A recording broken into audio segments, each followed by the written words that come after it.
Donc nous sommes dans ce chapitre 6e, toujours intitulé « Les ouvriers de l'évangélisation ».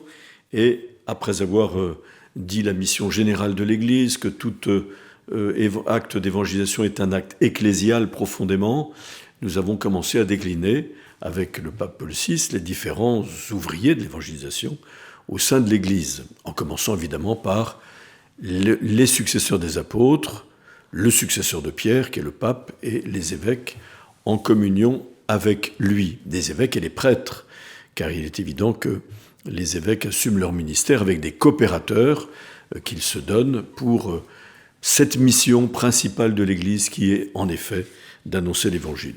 Ensuite, le pape Paul VI, au numéro 69, va parler d'un autre type de ouvriers d'évangélisation que sont les religieux.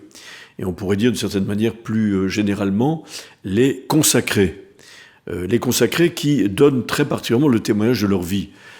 Comment ils annoncent au royaume des cieux, qu'ils soient contemplatifs, c'est-à-dire où leur vie est principalement tournée vers Dieu et consacrée à la prière, ou qu'ils soient apostoliques, tout en puisant dans la prière la force de leur apostolat, que ce soit dans le domaine de l'éducation, dans le domaine de la santé, dans le domaine de la charité auprès des plus pauvres, ou de l'éducation.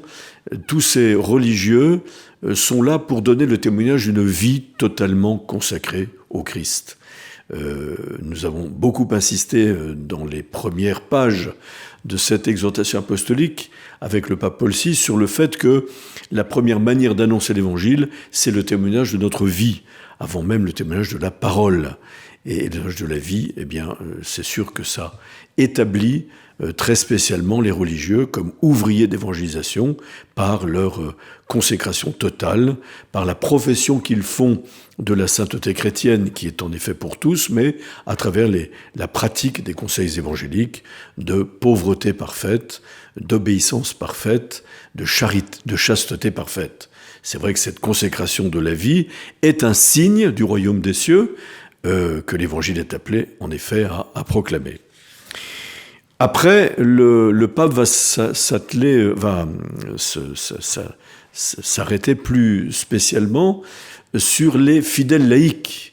Nous avons parlé du pape, des évêques, nous avons parlé des prêtres, nous avons parlé des consacrés. On a envie de dire qu'on a parlé un peu de certains qui pourraient être des spécialistes, mais non. Comme nous l'avons assez dit, tous sont appelés à être missionnaires. Aujourd'hui, on dirait, avec le pape François, tous sont appelés à être des disciples missionnaires, à commencer par les fidèles du Christ laïcs qui, par la force de leur baptême et de leur confirmation, sont envoyés en mission d'annoncer l'Évangile. C'est très important de noter ici ce que dit le pape Paul VI au numéro 70, je cite, « Les laïcs, que leur vocation spécifique place au cœur du monde et à la tête des tâches temporelles les plus variées, doivent exercer par là même une forme singulière d'évangélisation. Leur tâche première et immédiate n'est pas l'institution et le développement de la communauté ecclésiale. C'est là le rôle spécifique des pasteurs. Mais c'est la mise en œuvre de toutes les possibilités chrétiennes et évangéliques cachées, mais déjà présentes et actives dans les choses du monde. Le champ propre de leur activité évangélisatrice, c'est le monde vaste et compliqué de la politique, du social, de l'économie, mais également de la culture, des sciences et des arts, de la vie internationale, des masses médias ainsi que certaines autres réalités ouvertes à l'évangélisation comme sont l'amour, la famille, l'éducation des enfants et des adolescents, le travail professionnel, la souffrance. Vous voyez, c'est très important. L'Église a beaucoup insisté après Evangelii Nuntiandi et jusqu'à aujourd'hui sur le caractère séculier du laïc, c'est-à-dire qu'il est immergé dans le siècle, c'est-à-dire dans le monde, dans les réalités temporelles, à commencer en effet par la famille, le travail, le loisir, mais aussi toutes les réalités de la culture, de la politique, de l'engagement social, des mass médias, des relations même internationales, vous voyez. Et c'est là le champ propre de l'activité évangélisatrice des laïcs. Je reprends ce passage qui est très clair et très important. La tâche première et immédiate des laïcs n'est pas l'institution et le développement de la communauté ecclésiale, c'est là le rôle spécifique des pasteurs. La première tâche des laïcs, ça n'est pas d'animer l'Église, d'animer des services au sein de l'Église. C'est la tâche des pasteurs que de construire l'Église à travers les Tria Munera. C'est d'abord d'annoncer l'Évangile dans le monde dans lequel ils sont en première ligne, aux avant-postes, on pourrait dire, de la mission. Il ne s'agit pas d'enfermer les fidèles laïcs dans des tâches intra-ecclésiales au risque de les voir déserter le monde qui est à évangéliser.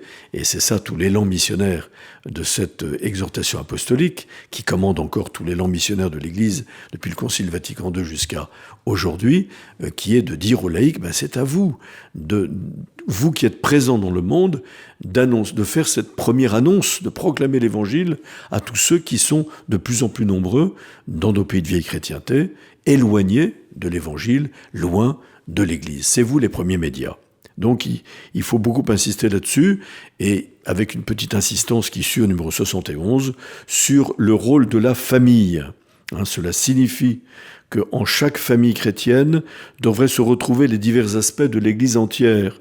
La famille, comme l'Église, ce doit être un espace où l'Évangile est transmis et d'où l'Évangile rayonne. L'importance de la famille pour la transmission de l'Évangile, voyez, d'abord de génération à génération. Les premiers évangélisateurs des enfants au sein de la famille, ce sont les parents. C'est leur témoignage, leur unité, leur amour conjugal, leur témoignage de vie qui est d'abord la source de la transmission de la foi aux nouvelles générations. Et la famille en elle-même, lorsqu'elle vit de l'Évangile, quand elle puise son unité dans la prière, la vie sacramentelle et le témoignage de la foi, devient un signe dans la société, évidemment dans le monde, et c'est tellement important aujourd'hui dans ce monde très individualiste dans lequel nous sommes.